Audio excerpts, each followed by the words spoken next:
Halo para pendengar setia, selamat datang di kanal Radio Cerita. Para pendengar sekalian, hari ini di jam siaran yang biasa, kami kembali membawakan sebuah cerita baru yang sangat menarik. Cerita ini mengisahkan kehidupan sebuah keluarga dengan berbagai hubungan yang rumit. Lahir dari orang tua yang sama, namun setiap anak memiliki sifat yang berbeda. Begitu pula dengan para menantu perempuannya. Ada yang selalu mencari cara untuk mengambil hati ibu mertua demi melancarkan niat buruknya.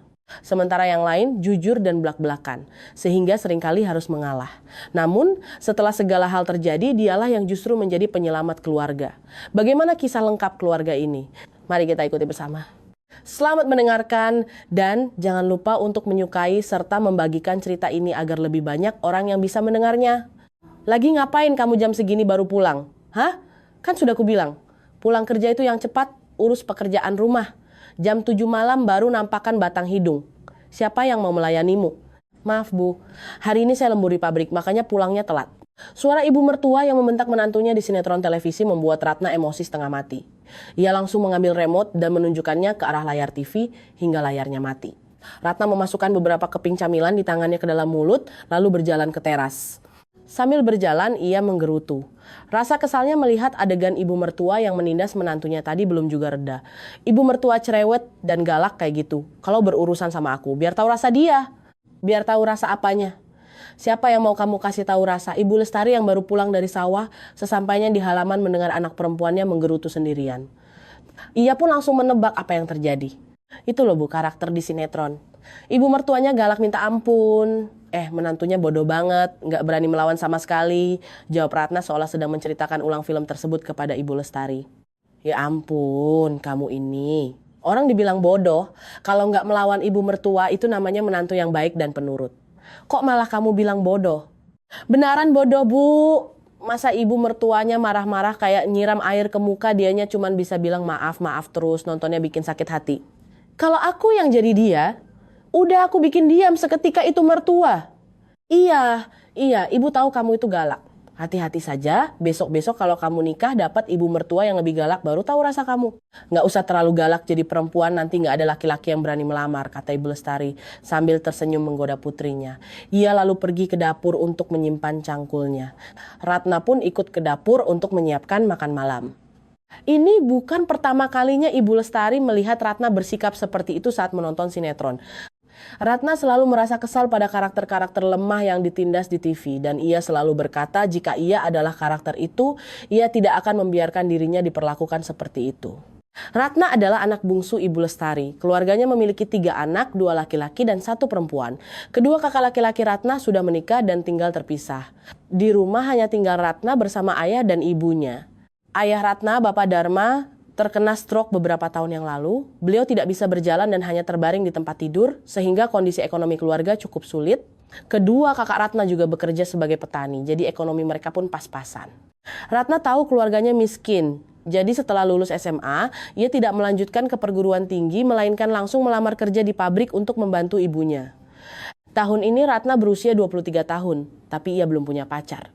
Ratna memiliki sifat yang belak-belakan, jujur. Kalau bicara suaranya keras. Bisa dibilang sisi femininnya tidak terlalu menonjol sehingga sampai sekarang belum ada yang meminangnya. Ibu Lestari seringkali merasa khawatir pada putrinya. Di desa kecil ini, jika anak perempuan tidak kuliah, biasanya usia 18 atau 20 tahun sudah pada menikah. Tapi Ratna, anak perempuannya ini, belum ada tanda-tanda ada pria yang melirik. Ibu Lestari menasihati anaknya. Jadi perempuan itu kalau bicara yang lembut, yang sopan, baru laki-laki pada suka. Ibu lihat kamu ini gampang emosi. Kalau ngomong suka ceplas-ceplos, mana ada hantu yang mau nikah sama kamu. Mendengar ucapan ibunya, Ratna tersenyum kecil. Itu karena anak perempuan ibu ini belum mau nikah saja. Nikah cepat-cepat buat apa? Cuma bikin susah. Ibu nggak lihat di TV? Banyak menantu perempuan yang disiksa mertuanya sampai babak belur. Ibu Lestari menghela napas. Itu kan di TV. Bukan di dunia nyata. Zaman sekarang sudah beda, nggak ada ibu mertua yang kayak gitu. Kamu lihat saja 2 kakak iparmu, apa pernah ibu marahin mereka? Halah, Ratna memajukan bibirnya. Itu karena ibu belum ketemu saja. Banyak kok ibu mertua yang kejamnya minta ampun, kadang lebih parah dari yang di TV. Makanya mending nggak usah nikah, hidup sendiri saja begini lebih enak kan Bu. Ucap Ratna sambil mengangkat dagunya menggoda sang ibu. Ibu Lestari hanya bisa geleng-geleng kepala menghadapi anak perempuannya yang keras kepala ini. Ia sudah berkali-kali menasihati dan mendesak, tapi Ratna tidak menunjukkan ketertarikan soal pernikahan. Jadi, ia biarkan saja. Jodoh ada di tangan Tuhan, ada yang datang cepat, ada yang datang lambat. Beberapa bulan kemudian, malam itu sepulang kerja dan selesai makan malam, Ratna berkata kepada Ibu Lestari, "Bu, hari Minggu besok suruh Mas Budi dan Mas Yanto, kedua kakaknya makan di rumah ya. Pacarku mau datang main, aku mau nikah." Ya Tuhan, Ibu Lestari seakan tidak percaya dengan pendengarannya. Anak perempuannya sudah punya pacar dan bilang mau menikah. Padahal minggu lalu saat ditanya apakah sudah ada pria yang mendekat, Ratna hanya diam. Tiba-tiba saja sekarang ia bilang pacarnya mau datang dan siap menikah. Sedang duduk di ranjang mengupaskan jeruk untuk Bapak Dharma, Ibu Lestari langsung berdiri mendekati putrinya. "Beneran, Duk? Kamu gak lagi bercanda kan? Atau kalau ibu gak setuju, besok kamu batalin?" "Loh, ibu nanyanya gitu amat. Maksudnya, ibu gak seneng aku nikah," balas Ratna. "Bukan gitu, ibu malah seneng banget." Ibu Lestari menatap putrinya sambil tertawa. "Jadi udah pacaran nih, terus langsung minta nikah?" Ratna tersenyum meski mencoba tetap terlihat serius. Habisnya ibu bawel terus, ya udah aku asal pilih saja, pacaran apanya. Ratna mengambil sepotong jeruk dari meja dan memasukkannya ke mulut. "Dia kerjanya apa? Rumahnya di mana?" Ratna diam saja tak menjawab rentetan pertanyaan ibunya. Setelah menghabiskan jeruknya, ia berdiri. Besok kalau dia datang, ibu juga bakal tahu. Setelah itu Ratna langsung masuk ke kamar. Ia tahu jika ia tetap duduk di sana, ibunya tidak akan membiarkannya tenang dan akan mencecarnya dengan berbagai pertanyaan tentang pacarnya. Pacar Ratna bernama Bima. Bima lebih tua 4 tahun dari Ratna. Rumahnya di desa sebelah. Ia bekerja sebagai sopir taksi online. Ratna mengenalnya melalui seorang teman saat menghadiri acara pernikahan. Setelah berkenalan, Bima meminta nomor telepon Ratna dan mereka mulai saling bertukar pesan. Mengetahui Bima punya perasaan padanya dan Ratna juga merasa nyaman, Ratna menerima saat Bima mengajaknya jalan. Setelah beberapa kali kencan dan mengobrol, Ratna tahu Bima adalah pria yang baik, rajin bekerja, dan sangat perhatian. Ratna berpikir pria seperti Bima bisa diandalkan untuk masa depannya. Jadi, ketika Bima menyatakan cinta dan mengajaknya menikah, Ratna setuju. Sebenarnya, sebelum bertemu Bima, bukannya tidak ada pria yang melirik Ratna. Ada beberapa pria, namun saat diajak kencan dan mengobrol, Ratna merasa tidak cocok, jadi ia langsung menolaknya. Namun dengan Bima, obrolan mereka sangat nyambung. Bima pendiam, kalau bicara lembut, sementara Ratna belak-belakan banyak bicara dan suaranya keras. Orang yang baru kenal mungkin mengira Ratna kasar, tapi Bima justru menyukai sifat Ratna yang kuat dan tegar itu. Sifat itu menutupi sifat Bima yang pemalu dan agak lemah. Keduanya seperti dua kutub magnet yang berbeda namun saling tarik-menarik. Sebelum membawa Bima ke rumahnya, Ratna sudah beberapa kali main ke rumah Bima. Ekonomi keluarga Bima lebih mapan dibanding keluarganya, tapi kondisi keluarganya terasa agak rumit. Di rumah itu ada 7 orang. Ayah Bima, Bapak Surya, bekerja sebagai tukang kayu di bengkel mebel desa. Ibunya, Ibu Wati, mengurus sawah dan merawat nenek Bima yang sudah berusia 80 tahun. Bima anak kedua. Kakak perempuannya Mbak Rini berusia 32 tahun tapi belum menikah. Adik laki-laki Bima bernama Dimas sudah menikah dengan seorang wanita bernama Nita. Pertama kali datang ke rumah Bima, Ratna merasa agak canggung karena kerumitan keluarga 3 generasi yang tinggal serumah ini. Ditambah lagi ada kakak ipar perawan tua dan adik ipar beserta istrinya yang juga tinggal bersama. Suatu hari Ratna bertanya pada Bima mengapa Mbak Rini yang sudah 32 tahun belum menikah dan mengapa adiknya yang sudah berkeluarga tidak pindah ke rumah sendiri. Bima bilang Mbak Rini terlalu pemilih, sedangkan Dimas dan istrinya masih tinggal bersama karena ibunya menyuruh mereka tinggal dulu sampai Bima menikah. Mendengar penjelasan Bima, Ratna hanya mengangguk-angguk, tapi dalam hati ia berpikir, di daerah pedesaan ini, perempuan yang sudah masuk kepala 3 dan belum menikah itu namanya perawan tua alias nggak laku, bukan pemilih. Perempuan seperti itu biasanya kalau nggak aneh ya sifatnya galak dan cerewet, makanya nggak ada yang mau melamar. Tipe-tipe seperti ini pasti bukan orang sembarangan. Melihat kekasihnya ragu dengan keluarganya, Bima terus meyakinkan. Ia bilang ibu dan kakaknya adalah orang yang pengertian, keluarganya sangat menyayangi orang yang hidup penuh kasih dan saling peduli. Berkat dorongan Bima, Ratna merasa lebih tenang. Apalagi dari interaksinya dengan keluarga Bima, ia melihat mereka berbicara dengan sopan dan perhatian padanya. Ratna tidak tahu bahwa apa yang ia lihat hanyalah topeng untuk menutupi wajah asli mereka.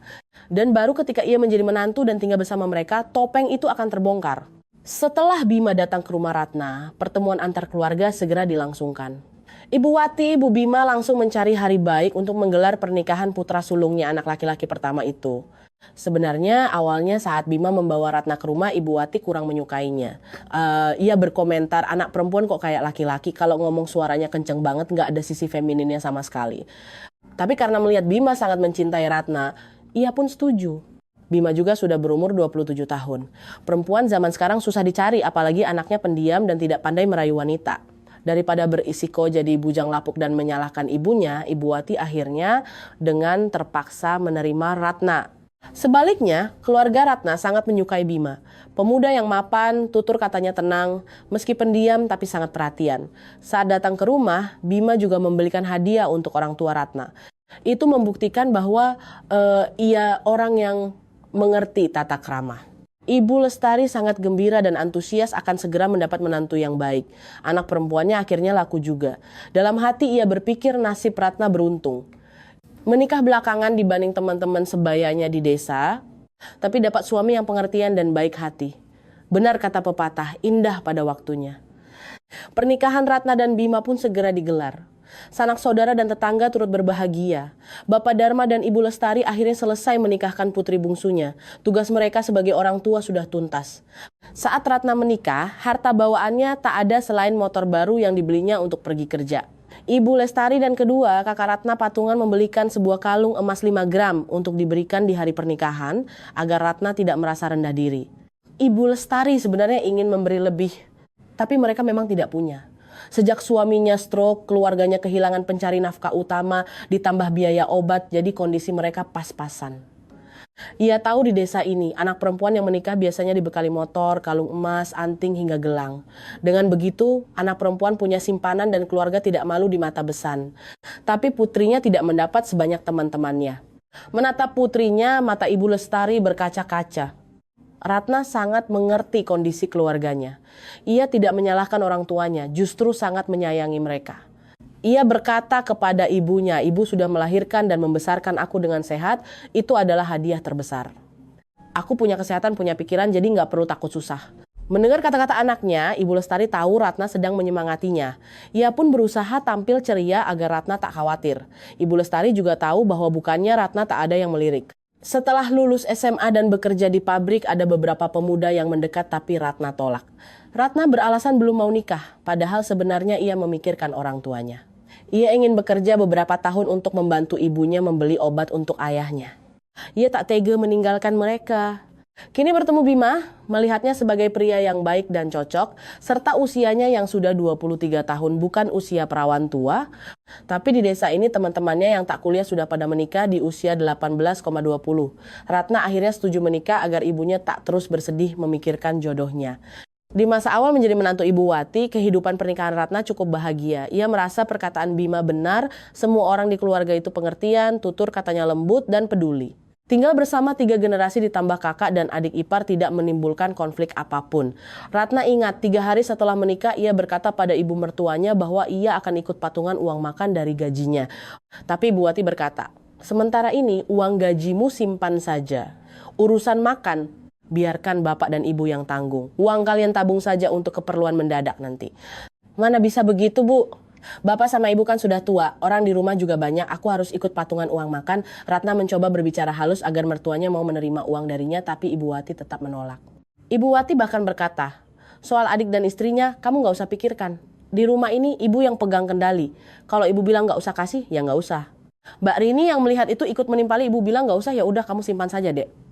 Akhirnya ibu mertua tidak mengambil uang 2 juta rupiah yang disodorkan Ratna. Ratna membawa uang itu kembali ke kamar dengan perasaan hangat dan nyaman. Bukan karena uangnya tak diambil, tapi ia terharu dengan cara ibu mertuanya memanggil dirinya sendiri ibu dan memanggilnya nak.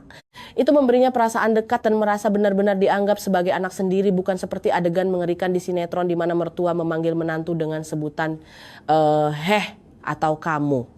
Namun 2 minggu kemudian, suatu malam saat Ratna dan Bima sedang berbaring di kasur, Ratna berkata, Mas, beberapa hari lalu aku kasih ibu uang 2 juta buat nambah uang makan, tapi ibu gak mau terima.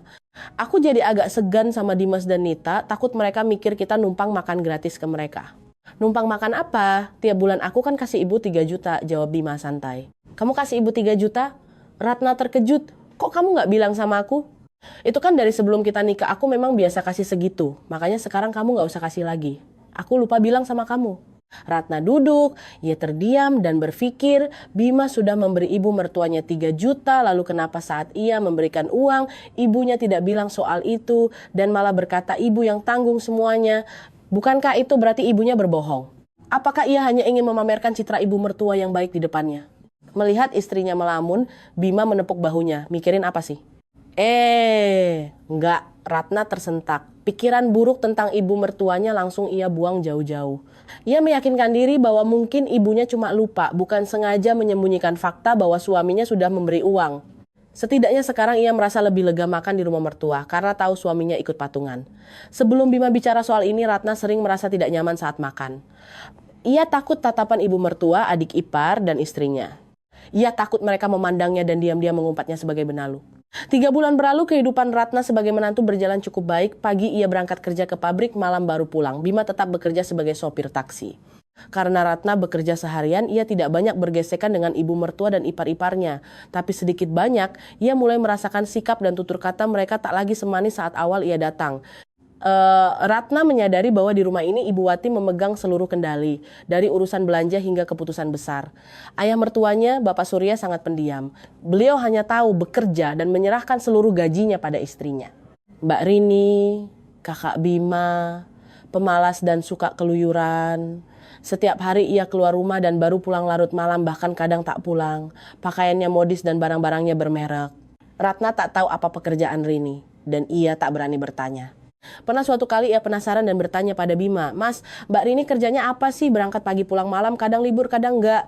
Mendengar itu, Bima menghela napas panjang. "Kerja apanya?" "Cuma kumpul-kumpul nongkrong, gosip sana sini. Aku sama bapak udah sering negur tapi dia nggak dengerin." "Ya udahlah, biarin aja."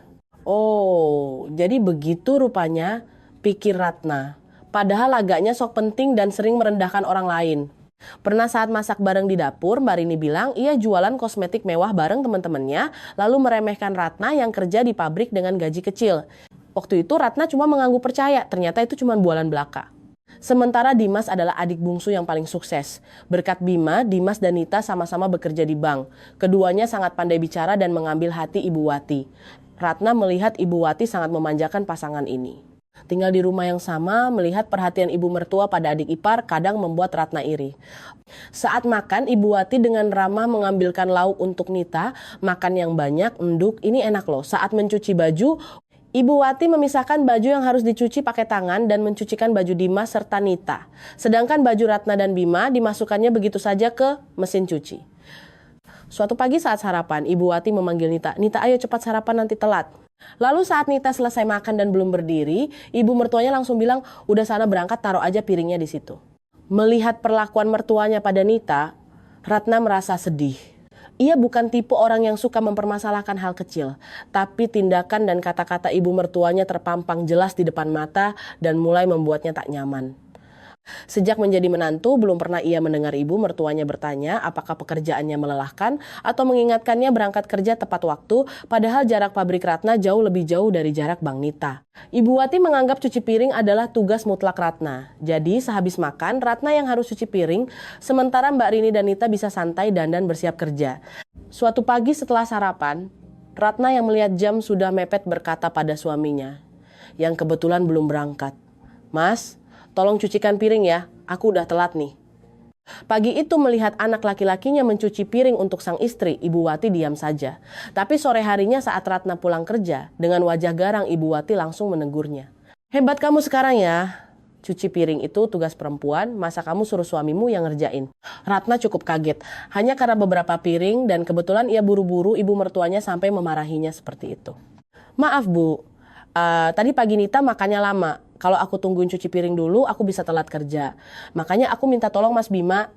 Ratna berusaha menjelaskan. Tapi bukannya maklum, Ibu Wati malah berkacak pinggang dan melotot. "Sekarang kamu nyalahin Nita. Jago kamu membantah ya. Sejak kamu datang ke rumah ini pernah kamu lihat suamimu atau Dimas cuci piring?" "Hah? Apa mungkin di rumah keluargamu sana perempuannya biasa nginjak kepala suami, nyuruh-nyuruh laki-laki layanin kamu? Ibu ini cuma piring beberapa biji, nggak usah melebih-lebihkan begitu. Aku cuma minta tolong, bukan nyuruh dia ngelayanin aku terus," jawab Ratna. "Masih berani membantah? Diam kamu atau ku tampar rontok gigimu sekarang juga." Ratna tak bisa menahan diri lagi mendengar kata-kata pedas mertuanya. Darahnya mendidih.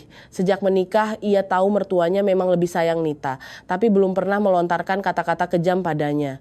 Hanya gara-gara piring, mertuanya merendahkan keluarganya. Ia berpikir dalam pernikahan, membagi tugas rumah tangga itu wajar, tapi Ibu Wati punya pikiran kolot bahwa itu murni tugas perempuan. Di saat yang sama, Ratna juga malas ribut. Kalau ia terus menjawab, mertuanya akan semakin marah dan siapa tahu benar-benar menamparnya. Ratna tidak takut, tapi ia tak mau tetangga dengar dan menertawakan mereka. Akhirnya Ratna diam saja dan masuk ke dapur untuk masak makan malam. Sejak hari itu, perang antara Ratna dan mertuanya resmi dimulai. Ibu Wati tak lagi memakai topeng ibu mertua yang baik. Ia menampakkan wujud aslinya. Ibu mertua yang serakah, kolot, galak, berlidah tajam, dan pilih kasih. Setelah beberapa lama, Ratna menyadari bahwa Ibu Wati tak begitu menyukai Bima jika dibandingkan dengan Dimas. Ratna tak tahu kenapa. Ingin bertanya pada Bima tapi takut membuatnya sedih.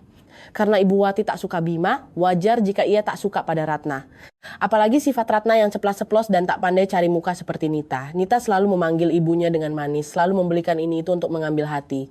Ratna muak mendengar nada bicara Nita yang menjilat itu. Sebagai anak, ia akan memberi 2 atau 3 juta saat orang tua sakit atau saat lebaran. Tapi kalau disuruh tiap hari beli ini itu sekadar untuk menjilat mertua, Ratna sangat anti. Ratna mengabaikan segala hal kecil yang selalu dicari-cari kesalahannya oleh mertuanya. Sepulang kerja ia sudah lelah, tak ada tenaga meladeni Ibu Wati. Ia juga tak menceritakan ini pada Bima karena ia bukan tipe istri yang suka mengeluh.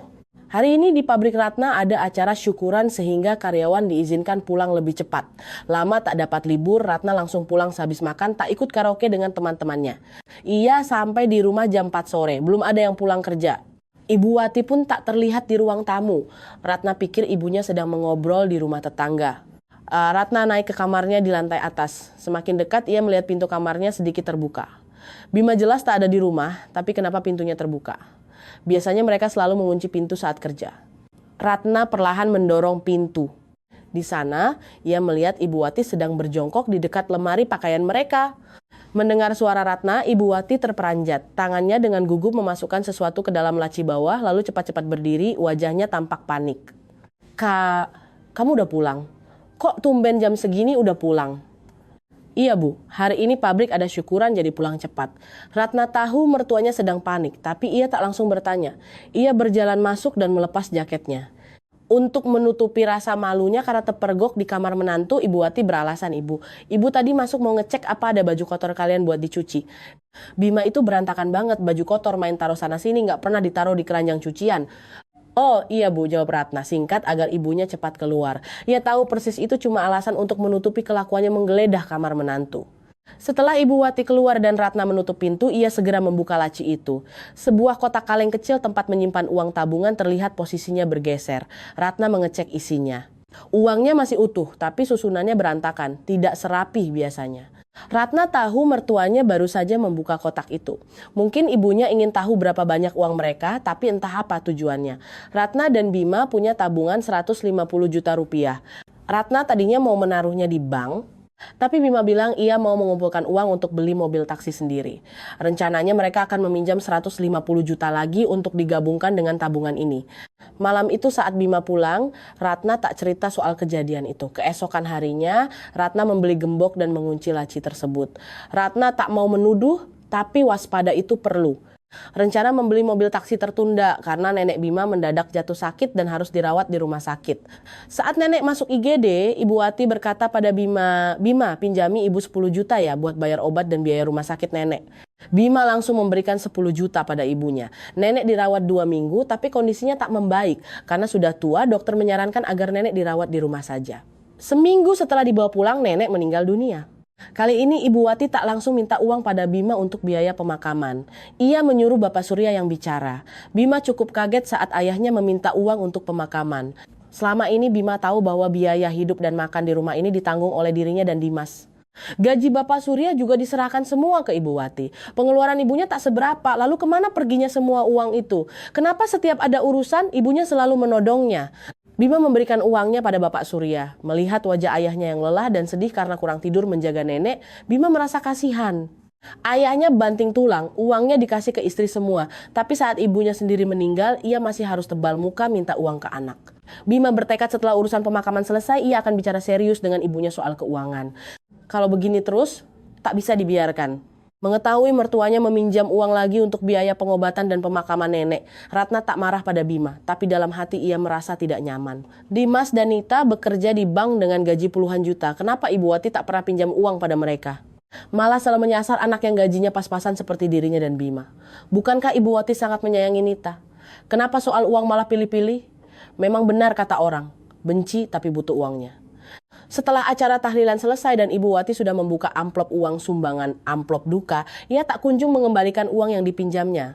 Ratna yang mulai tak sabar berkata pada Bima, "Mas, coba tanya ibu soal uang pemakaman nenek. Yang 10 juta pas sakit itu kita ikhlaskan saja, tapi yang 25 juta buat pemakaman tolong minta lagi. Soalnya uang sumbangan kan ada. Uang kita itu mau dipakai buat beli mobil." Ibu belum bilang apa-apa, nanti beberapa hari lagi aku tanya deh, jawab Bima. "Kamu harus tanya, Mas. Kalau enggak, tabungan kita lama-lama habis terpakai yang nggak jelas." Oh ya, beberapa hari berlalu dan Ibu Wati masih diam saja. Suatu malam setelah makan malam, saat semua sudah masuk kamar dan tinggal Bapak Surya serta Ibu Wati di ruang keluarga, Bima bertanya Bapak Ibu, "Uang yang 10 juta pas nenek sakit itu buat Bapak Ibu saja. Tapi yang 25 juta pas pemakaman boleh aku minta lagi. Soalnya aku dan Ratna ada keperluan." Mendengar pertanyaan anaknya, Bapak Surya menoleh pada Ibu Wati dengan kesal. "Kukira setelah buka amplop sumbangan, uangnya udah kamu balikin ke anakmu. Ternyata belum tuh." "Iya, niatnya mau kubalikin, tapi Rini tiba-tiba ada urusan mendadak. Dia pinjam uangnya. Nanti beberapa hari lagi kalau dia ganti, aku kasih ke Bima," jawab Ibu Wati. Bapak Surya makin kesal. "Urusan mendadak apa dia sampai butuh uang segitu? Kamu juga nggak nanya, asal dia bilang ada urusan langsung kamu kasih?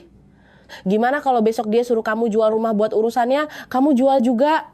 Ini pertama kalinya Bima melihat ayahnya semarah itu pada ibunya. Bapak Surya yang biasanya diam dan tak peduli urusan uang keluarga, kali ini pasti sudah sangat muak.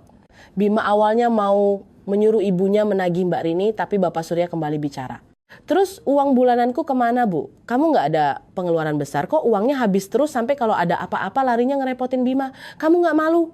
Kita ini orang tua, jangan apa-apa ngandelin anak." Dimarahi habis-habisan oleh suaminya, Ibu Wati merasa malu pada Bima. Ia pun mencoba membela diri dengan suara keras. "Aku kan juga banyak kebutuhan.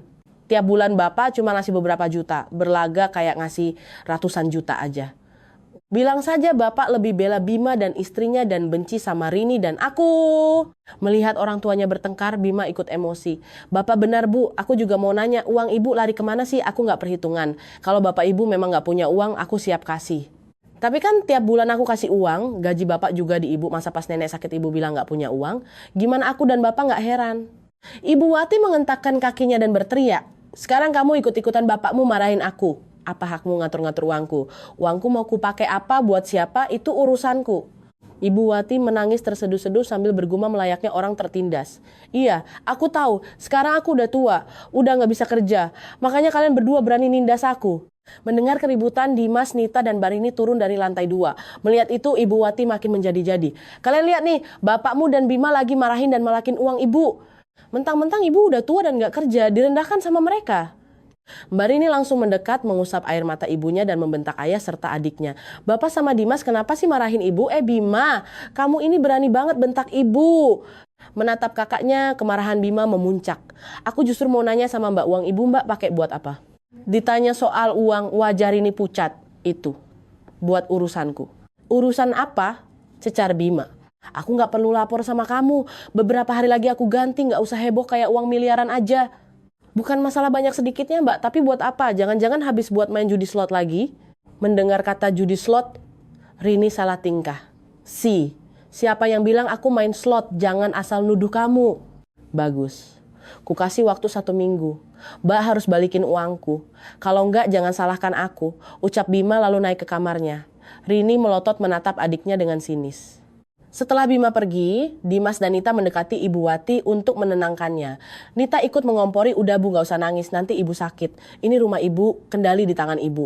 Ibu bebas mau lakuin apa saja." Mbak Rini menimpali, "Benar kata Nita Bu."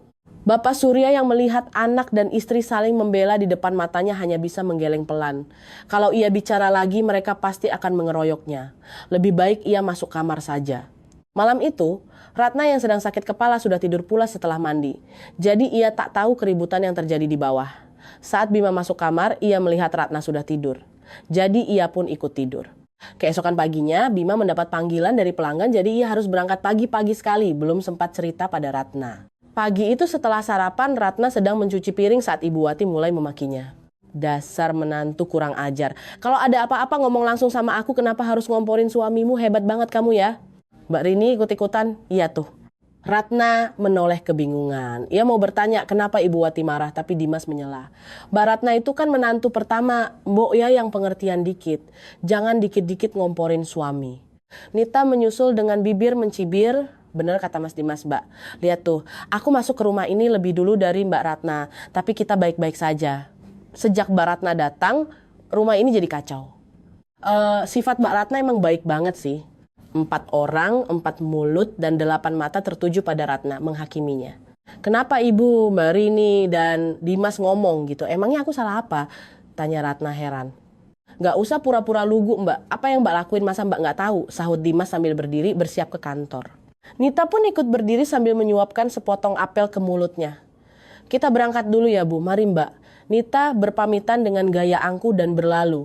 Ratna muak melihat gaya Nita yang congkak itu. Kalau saja ia dan Bima punya uang lebih, ia pasti sudah beli rumah sendiri, ogah tinggal serumah dengan ipar penjilat seperti itu.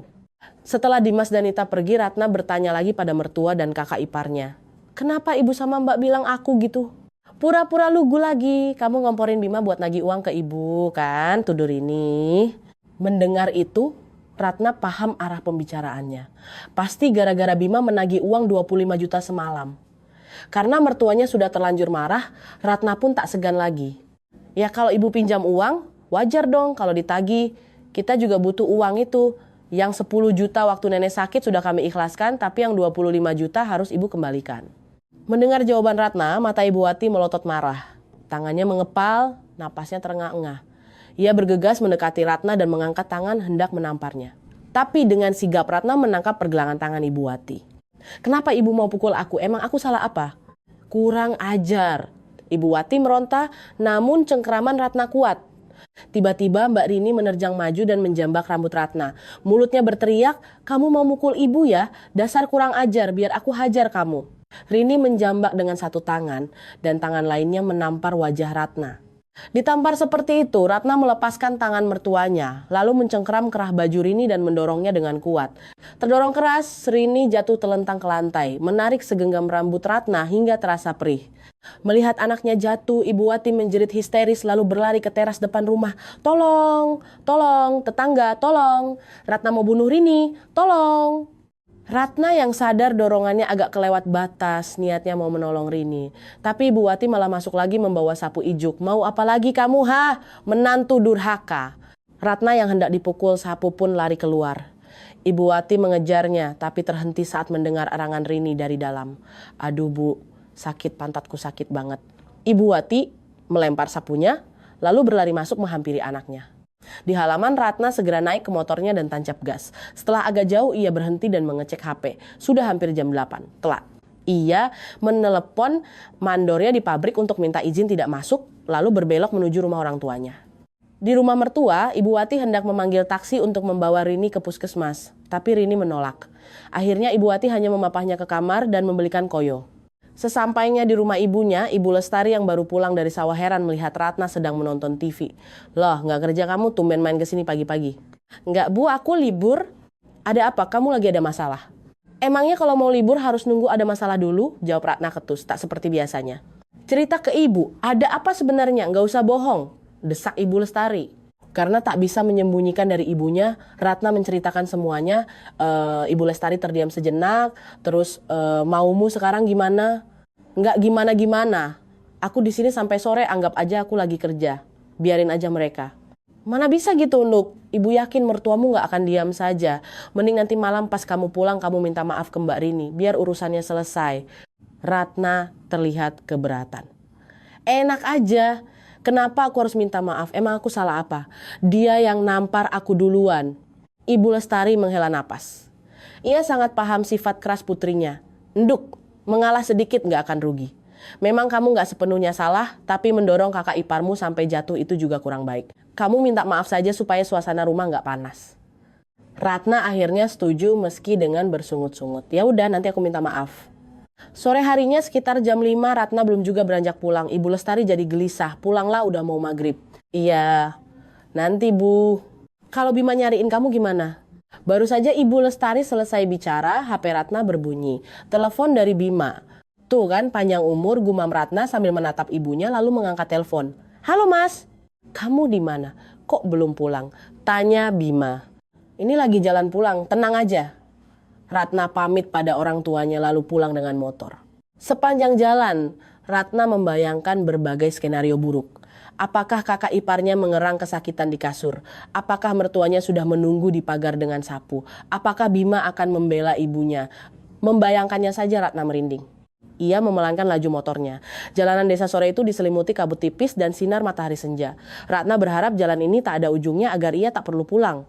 Tapi sehalus apapun ia melajukan motor, akhirnya ia sampai juga di depan rumah mertuanya.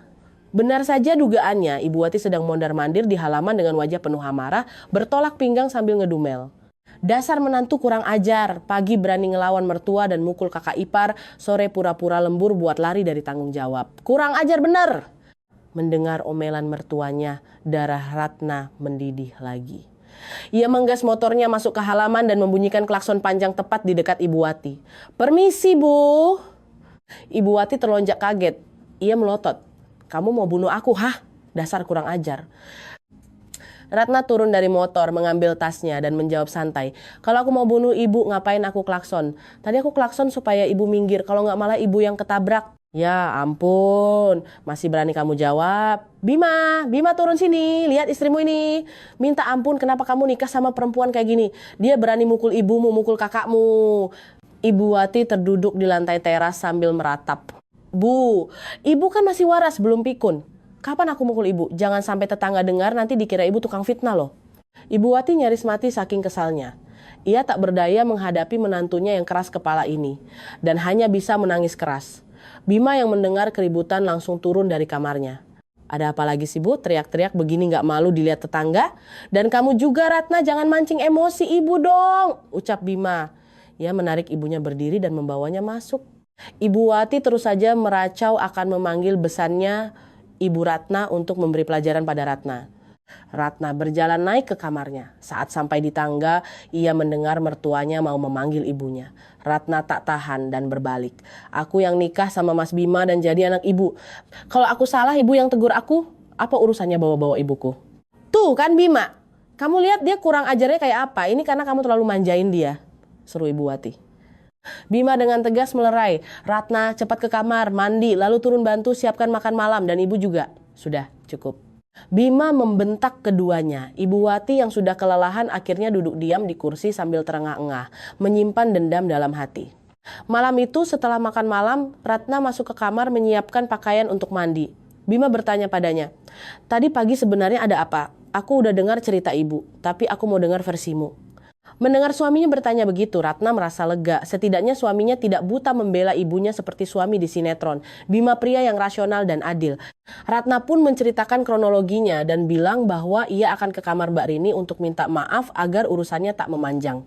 Bima memeluk Ratna, mencium keningnya dan berterima kasih karena istrinya mau bersikap dewasa demi keluarga. Bima menenangkan Ratna, ibu udah tua, memang agak cerewet. Nggak usah terlalu dimasukkan ke hati. Setelah mandi, Ratna mengetuk pintu kamar Rini. Rini tampak berbaring sambil meringis memegangi pantatnya. Ratna berniat membantunya duduk, tapi Rini menepis tangan Ratna. Jangan sentuh aku, pembawa sial. Ratna mundur dan duduk di kursi. Mbak, maaf ya soal tadi pagi, aku nggak sengaja. Nggak sengaja gimana? Aku nampar kamu cuma sekali, kamu dorong aku sampai kayak gini. Jerit Rini kesakitan. Aduh, sakit. Melihat Rini kesakitan, Ratna menahan tawa dalam hati. Rasanya seperti melihat monyet kesakitan. Ratna menawarkan untuk membawanya ke rumah sakit atau puskesmas. Kamu gila ya?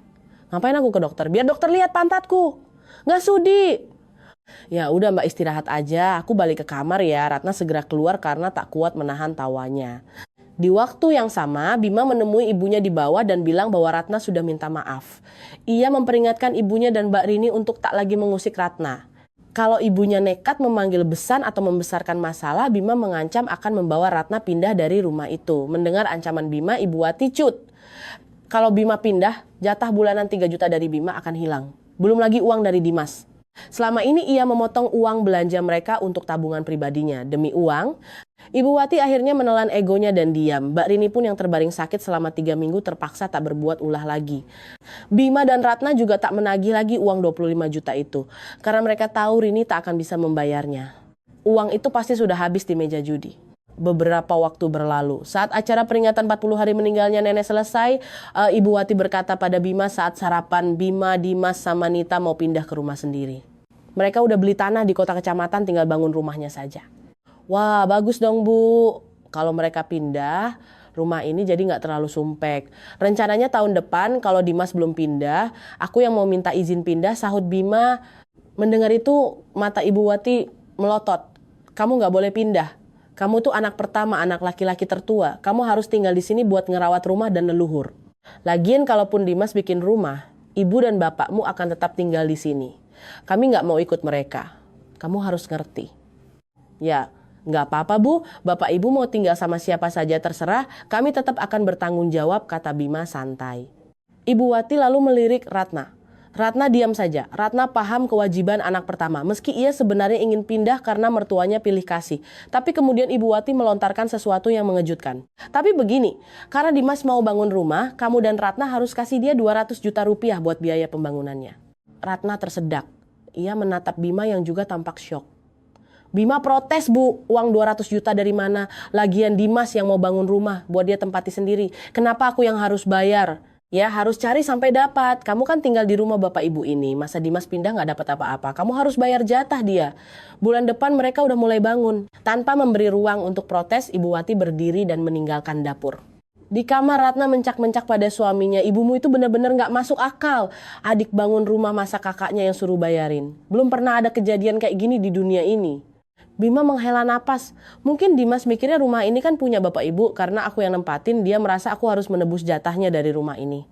Tebus apa? Itu namanya serakah. Aku nggak punya uang. Mending kita yang keluar dari sini. Nggak usah bawa sepeser pun uang dari mereka. Bima terdiam. Ia tahu Dimas dan Nita punya banyak uang, entah kenapa mereka begitu perhitungan soal rumah orang tua. Malam harinya di kamar, Bima mencoba membujuk istrinya. Dek, pikir-pikir lagi, kasih sajalah uangnya ke Dimas. Ibu udah bilang gitu, kalau kita nggak kasih nanti Dimas nyinyir ke bapak ibu. Lagian kalau mereka pindah, rumah jadi sepi, kita nggak perlu lagi lihat muka Nita tiap hari. Uang bisa dicari lagi. Ratna yang sedang memakai krim malam mendengus kesal. Tapi dipikir-pikir Bima ada benarnya menyingkirkan Nita yang penjilat itu sepadan harganya. Meski berat hati membatalkan rencana beli mobil karena tabungan mereka hanya ada 150 juta ditambah minjam ke orang lain 50 juta. Ratna akhirnya setuju. Malam berikutnya di ruang keluarga, Bima meminta Ratna mengambil uang 200 juta yang baru mereka cairkan dan kumpulkan. Ibu Wati tersenyum puas. Bima menaruh gepokan uang di meja. Dimas, ini uang 200 juta yang diminta ibu. Aku kasih buat bantu kamu bangun rumah. Nita langsung menyela, bukan kasih mas, tapi bayar jatah. Mas kan tinggal di rumah ini, jadi wajar bayar ke Mas Dimas.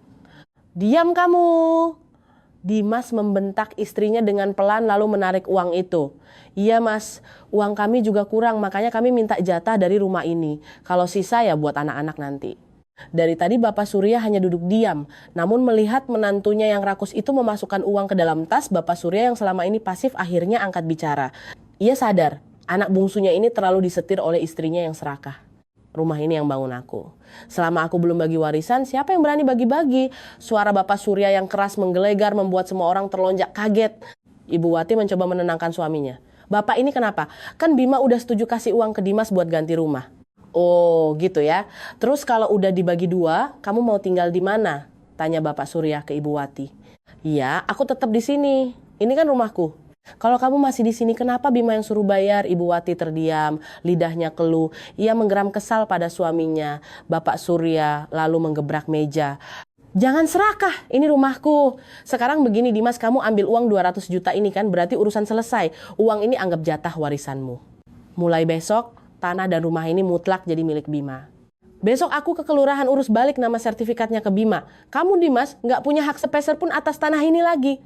Setelah berkata demikian, Bapak Surya kembali ke kamarnya. Semua orang bengong.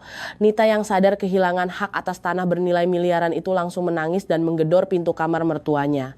Bapak, Maafkan kami balikin uangnya. Tolong bagi tanahnya saja. Ibu Wati yang kesal dengan suara tangisan Nita membentaknya, diam kamu! Kamu yang maksa minta uang jatah, sekarang udah dikasih malah nangis minta tanah. Dasar rakus. Bima hanya menggeleng, sementara Ratna yang mengintip dari kamarnya tersenyum puas. Rasakan kalian. Rakus sih. Benar kata Bapak, hukum alam berlaku. Berkat ketegasan ayah mertuanya, Ratna merasa sangat lega. 3 bulan kemudian rumah Dimas selesai dan mereka pindah. Sejak Bapak Surya mencabut hak waris mereka, Nita dan Dimas sangat jarang datang ke rumah. Ibu Wati pun mulai membenci Nita. Dasar menantu nggak tahu diri. Dulu pas masih serumah bermanis-manis, sekarang udah pindah. Batang hidungnya pun nggak kelihatan. Rutuk Ibu Wati tiap kali nama Nita disebut. Ratna tertawa dalam hati melihat karma mertuanya itu. Sejak Nita pergi, Ratna jarang bertengkar dengan Ibu Wati. Ratna setiap bulan tetap memberikan 5 juta untuk belanja bulanan. Tapi Ibu Wati masih saja punya sifat pelit dan suka memotong uang belanja. Jika Bima dan Bapak Surya makan di rumah, lauknya enak. Tapi jika siang hari mereka tak ada, Ibu Wati hanya masak mie instan atau minum susu, dan ujung-ujungnya sebelum akhir bulan uang, belanjanya selalu habis lalu minta lagi ke Ratna. Hari ini Ratna tak tahan lagi. Saat Ibu Wati bilang uang habis, Ratna membalikkan kata-kata ibunya. Bahan makanan mahal ya Bu? Ya udah, mulai bulan depan aku saja yang ke pasar. Ibu nggak usah repot-repot lagi. Ibu Wati mati kutu. Jika Ratna yang belanja, ia tak bisa lagi mengambil selisih uang belanja. Ratna mulai bangun 30 menit lebih awal untuk pergi ke pasar. Ia menyetok makanan sehat dan enak untuk keluarga. Bima dan Bapak Surya sangat senang dengan masakan Ratna yang kini lebih bergizi. Suatu malam, Ibu Wati mencoba merayu Bima agar uang belanja diserahkan kembali padanya dengan alasan kasihan Ratna capek. Bima yang sudah bekerja sama dengan Ratna malah mendukung istrinya. Nggak apa-apa Bu. Ratna masih muda, biar dia sekalian olahraga. Ratna pun menambahkan, iya Bu, Ibu santai saja. Uang belanja biar aku yang pegang. Akhirnya Ibu Wati menyerah dan sejak saat itu makanan di rumah jauh lebih baik. Waktu berlalu, sebentar lagi Lebaran Idul Fitri tiba. Dimas datang memberikan parsel lebaran berisi kue-kue kering mahal. Di pabrik Bima dan Ratna juga mendapat parsel serupa. Bapak Surya dan Mbak Rini juga membawa pulang kue lebaran. Setelah malam takbiran, Ratna berniat membuka kue-kue itu untuk dinikmati bersama. Tapi Ibu Wati langsung menyimpan parsel yang mahal dan enak-enak ke dalam kamarnya untuk dimakan sendiri, hanya menyisakan kue-kue murahan di luar. Ratna kesal melihat sifat maruk mertuanya. Ia tahu Ibu Wati sangat gemuk dan suka yang manis-manis. Ratna punya rencana. Ia curhat dengan Bu Tejo, tetangga mereka yang punya penyakit diabetes. Ratna sengaja meminta Bu Tejo menceritakan betapa mengerikannya penyakit diabetes pada Ibu Wati. Mendengar cerita Bu Tejo tentang kaki yang harus diamputasi atau komplikasi lainnya, Ibu Wati ketakutan. Ia meminta Ratna mengantarnya periksa ke rumah sakit kabupaten. Hasilnya, dokter memvonis Ibu Wati terkena diabetes, kolesterol tinggi, dan perlemakan hati.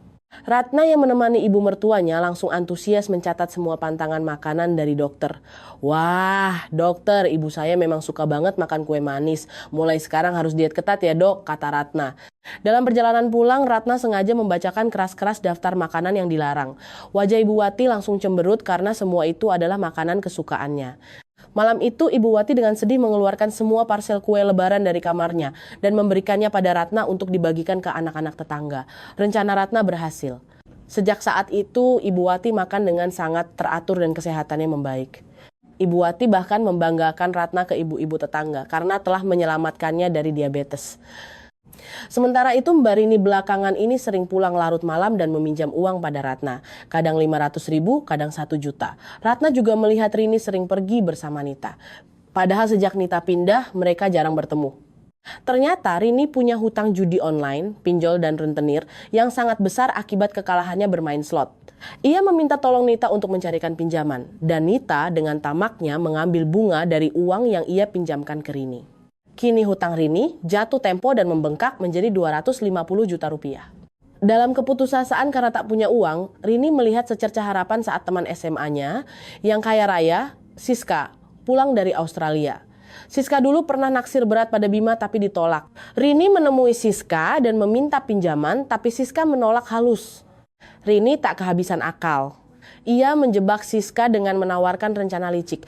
Rini akan membuat Bima dan Siska tidur bersama agar Ratna menceraikan Bima. Dan imbalannya Siska harus meminjamkan uang 250 juta itu pada Rini. Siska yang masih memendam rasa pada Bima menyetujuinya. Suatu siang, saat Bima pulang kerja dan sedang istirahat di kamar, Rini memberinya segelas es jeruk yang sudah dicampur obat perangsang. Setelah Bima meminumnya, badannya terasa panas luar biasa. Ia meronta melepas pakaiannya. Saat itulah Siska masuk ke kamar Bima dengan pakaian seksi dan mulai menggoda Bima yang tak sadarkan diri. Ibu Wati yang tak bisa tidur siang, curiga melihat mobil Siska ada di halaman tapi orangnya tak ada di ruang tamu. Ia naik ke atas dan mendengar suara aneh dari kamar Bima. Saat ia membuka pintu, alangkah terkejutnya Ibu Wati melihat Siska dan anaknya di ranjang. "Kurang ajar! Perempuan gatal!" Ibu Wati berteriak histeris. Ia langsung menarik rambut Siska, menyeretnya dari atas ranjang dan memukul wajah serta kemaluan Siska dengan lututnya. "Berani-beraninya kamu mau memperkosa anakku? Rasakan ini." Siska babak belur dan menangis minta ampun. "Rini! Rini, mana kamu?" panggil Ibu Wati. Rini yang sembunyi akhirnya keluar. Bima yang mulai setengah sadar mencoba memakai celananya. Tepat saat itu, Ratna yang ternyata ditelepon oleh Rini untuk pulang cepat tiba di ambang pintu. Rini memang sengaja memanggil Ratna agar ia memergoki adegan itu. Tapi rencananya berantakan karena Ibu Wati lebih dulu memergokinya. Melihat suaminya setengah telanjang dengan perempuan lain, hati Ratna hancur. Ia marah besar. "Jadi ini kelakuan kalian di belakangku, semua sekongkol untuk mengusirku dari sini kan?" bentak Ratna sambil mengambil tas dan memasukkan bajunya ke dalamnya. Bima mencoba menahan tangan istrinya, menjelaskan bahwa ia dijebak dan tak tahu apa-apa. "Nggak tahu apa-apa, jelas-jelas kamu diranjang sama perempuan itu." Ratna mengentakkan tangan Bima kuat-kuat hingga Bima terpeleset, kepalanya membentur ujung ranjang dan ia pingsan. Melihat Bima pingsan, semua panik. Ratna menangis menepuk-nepuk pipi suaminya. Bima dilarikan ke rumah sakit. Untungnya ia tak mengalami cedera serius. Malam harinya Bapak Surya yang mengetahui kejadian itu langsung menginterogasi Rini. Diancam akan diusir, Rini akhirnya mengaku bahwa ia yang menjebak Bima dan memberikan obat itu demi uang karena terjerat utang. Bapak Surya hampir memukuli anak perempuannya jika Ibu Wati tak memohon ampun. Bima akhirnya terbukti tak bersalah di mata Ratna, namun bayangan Siska di ranjang suaminya masih membuat Ratna trauma dan dingin pada Bima. Beberapa hari kemudian, Nita datang ke rumah sambil menangis karena dikejar debt collector rentenir. Uang 250 juta yang dihutangkan Rini ternyata didapat Nita dari rentenir dan tabungannya bersama Dimas tanpa sepengetahuan suaminya. Saat Dimas pulang dan dipanggil oleh Bapak Surya untuk mendengar cerita itu, ia murka. Dimas hampir menghajar Nita di halaman rumah karena ketamakannya, namun dilerai Bapak Surya. Bapak Surya lalu memanggil Bima, Dimas, dan Ratna. Ia mengusulkan agar keluarga patungan membayar utang Rini untuk menyelamatkan nama baik keluarga, dan Nita serta Rini harus mencicilnya pada Bima setiap bulan. Meski berat hati karena perbuatan jahat Rini, demi mertuanya yang memelas dan kesehatannya, Ratna akhirnya setuju meminjamkan uang tabungan mereka. Nita dan Rini sangat bersyukur dan meminta maaf sambil menangis di kaki Ratna. Mereka menyesali kebodohan mereka dan berjanji akan bekerja keras untuk melunasi hutangnya. Rini bekerja lembur di pabrik dan Nita berjualan online tanpa henti untuk menutupi hutang. Sementara itu hubungan Ratna dan Bima masih kaku. Bima akhirnya meminta izin untuk pergi ke Bali selama beberapa waktu ke tempat temannya agar mereka sama-sama bisa menenangkan diri. Sebulan Bima pergi, Ratna merindukannya. Begitupun Bima yang sering menelepon tapi tak berani pulang tanpa disuruh. Ibu Wati yang gemas melihat gengsi menantunya akhirnya pura-pura sakit parah. Ratna panik dan Ibu Wati menyuruh Ratna menelpon Bima. Begitu telepon tersambung, Ibu Wati langsung berteriak, "Bima, cepat pulang, istrimu sakit parah nggak mau makan." Bima langsung terbang pulang hari itu juga. Sesampainya di rumah, Bima mendapati istrinya sehat walafiat sedang membawakan bubur untuk ibunya. Mereka baru sadar itu adalah akal-akalan Ibu Wati. Ibu Wati memegang tangan keduanya, menyatukannya dan berkata lembut, "Sudah. Jangan bertengkar lagi. Cepat beri ibu cucu." Ratna dan Bima pun berpelukan sambil menangis dan tertawa. Setahun kemudian, Ratna melahirkan anak laki-laki pertamanya. Bapak Surya dan Ibu Wati sangat bahagia menyambut cucu pertama mereka. Hutang Rini dan Nita hampir lunas. Rini juga telah bertobat, tak lagi main judi, dan akhirnya menikah dengan Mas Agung, mandor di tempatnya bekerja, seorang duda yang baik hati. Saat pernikahan Rini, Nita dan Rini menangis berterima kasih pada Ratna atas kebaikan hatinya. Pada Hari Raya Idul Fitri tahun itu bertepatan dengan syukuran perayaan ulang tahun Bapak Surya dan Ibu Wati yang ke-70. Keluarga besar berkumpul untuk berfoto. Bima dan Ratna merasa sangat terharu. Ratna mendoakan agar mertuanya selalu sehat dan keluarga ini selalu rukun. Setelah semua badai dan konflik yang menerpa keluarga itu, Ratna menantu perempuan yang awalnya tak disukai karena belak-belakan dan tak pandai menjilat justru menjadi penyelamat. Sikapnya yang tegas, jujur, namun pemaaf berhasil menyatukan kembali keluarga yang sempat retak. Para pendengar sekalian, demikianlah kisah kita hari ini. Dengan usaha dan pengertian setiap anggota keluarga, rumah keluarga Bapak Surya kini dipenuhi kebahagiaan dan tawa. Cerita kita harus berakhir di sini. Terima kasih telah menemani kami di kanal Radio Cerita. Sampai jumpa di kisah selanjutnya.